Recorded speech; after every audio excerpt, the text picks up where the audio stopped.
গতকাল আমাদের জননন্দিত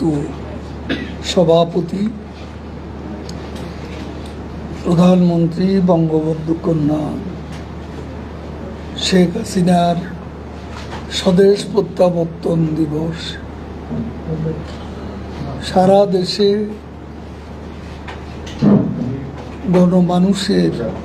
স্বতঃস্ফূর্ত অংশগ্রহণের মধ্য দিয়ে উদযাপিত হয়েছে।